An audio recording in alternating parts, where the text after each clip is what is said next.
శ్రీమాత్రే నమః. వారాహి నవరాత్రాలు ప్రస్తుతం జరుగుతున్నాయి. మనందరికీ తెలుసు, ఆషాఢ శుద్ధ పాడ్యమి నుంచి నవమి వరకు ఈ నవరాత్రులు దశమితో పూర్తవుతాయి. మరి ప్రస్తుతం మనందరికీ తెలుసు శరన్నవరాత్రులు. శరన్నవరాత్రుల్లో అమ్మవారి యొక్క లలిత కానీ, లక్ష్మి కానీ, మహాలక్ష్మి కానీ, అలాగే అనేక రకాల దేవీ దేవతలను ఉపాసించడం అనేది మనకు శరన్నవరాత్రులు అంటే ఆశ్వీజ మాసంలో వచ్చే నవరాత్రుల్లో చేస్తాం. ఇక వసంత నవరాత్రులు కూడా చేస్తారు. వసంత ఋతువు ప్రారంభమైనప్పుడు 9 రోజులు. కానీ ఇదొక విచిత్రంగా ప్రత్యేకమైనటువంటి నవరాత్రులు ఈ వారాహి నవరాత్రులు.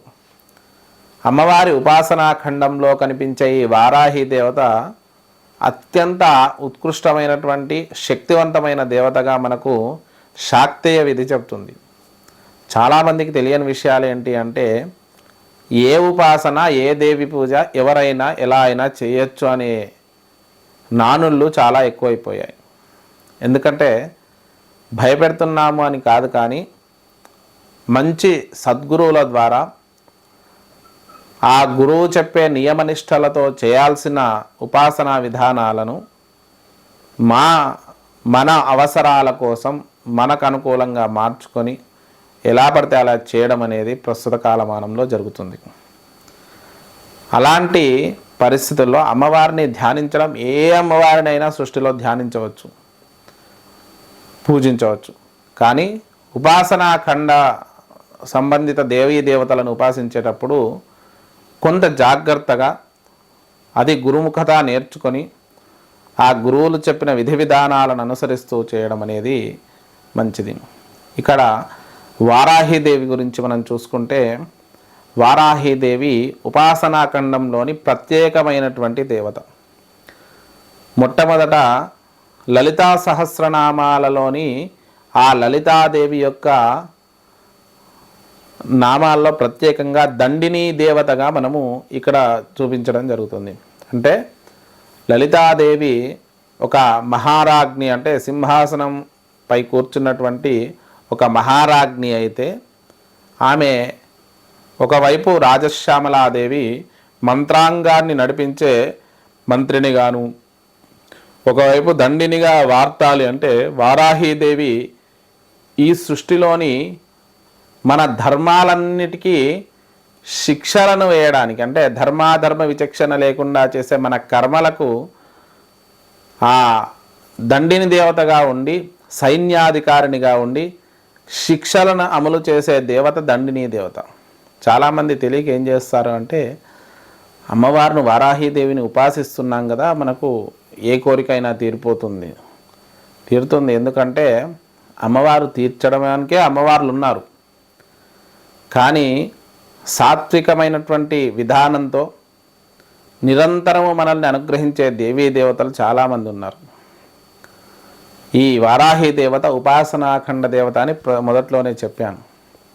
లలితాదేవి ఉపాసన అనేది ఒక మహోత్కృష్టమైన ఉపాసన. దేవేశి దండనీతిస్థా దహరాకాశరూపిణి అని లలితా సహస్రనామాల్లో ఉంది.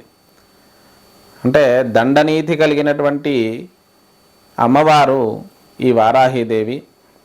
అలాగే చండీ సప్తశతిలో కూడా రక్తబీజవద అనే ఒక ఘట్టం ఏర్పడినప్పుడు, ఆ రక్తబీజుడు ఒక చుక్క రక్తం పడ్డప్పుడు కోటాను కోట్ల రక్తబీజులు ఆవిర్భవించినప్పుడు, ఆ సైన్యాన్ని సంహరించడానికి అమ్మవారు ఒక్కరితే కష్టపడుతున్నప్పుడు, భగవంతుడు అనేక రూపాల్లో ఉంటాడు.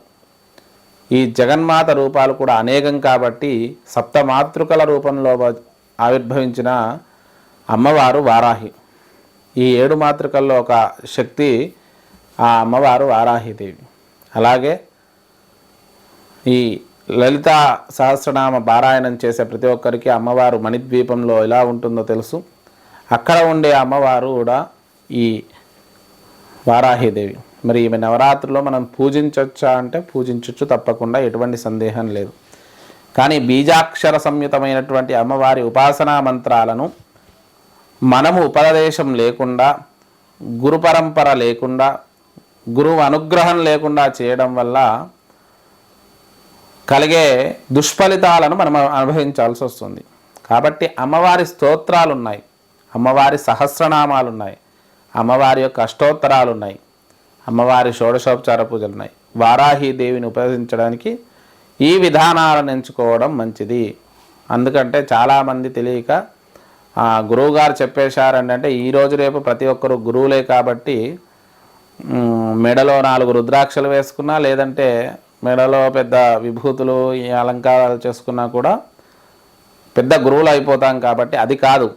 గురువులు అంటే ఆ విద్య యందు పరిపూర్ణమైన సాధన పొంది అక్కడ అమ్మవారి అనుగ్రహాన్ని పొంది అనేక రకాల అనుష్ఠానాలను చేసి ఆ దేవి యందు భక్తి ప్రపత్తులతో ఉండి ఆ దేవే మీకు సమర్పిస్తుంది అనుకున్న గురువు దొరికినప్పుడు మనం ధన్యులమవుతాం.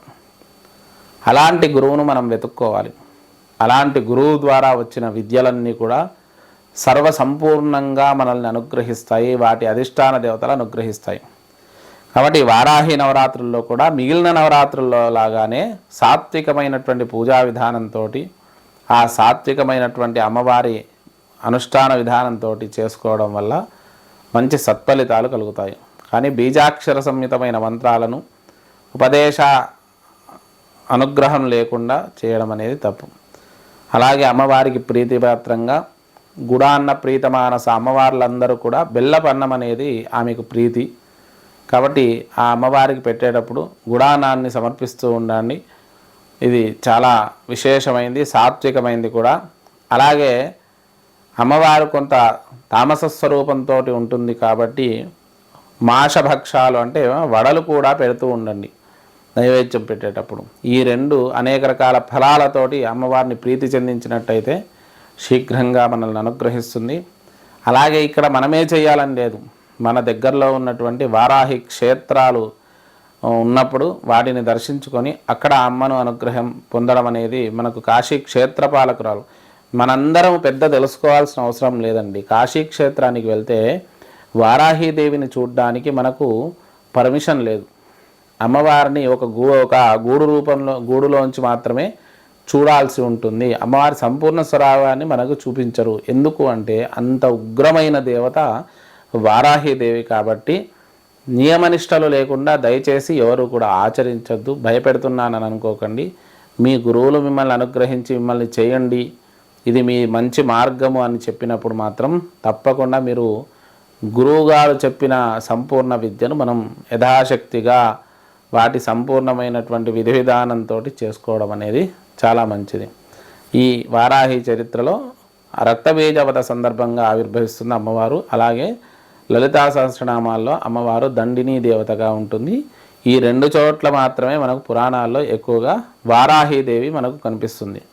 కాబట్టి ఈ వారాహి నవరాత్రులు అందరూ కూడా ఈ విషయాన్ని శ్రద్ధగా గమనించి అమ్మవారికి ప్రీతిపాత్రమైనటువంటి అనేక కర్మలు చేయండి. వాటి వల్ల ఆ వారాహీదేవి అనుగ్రహాన్ని పొందండి.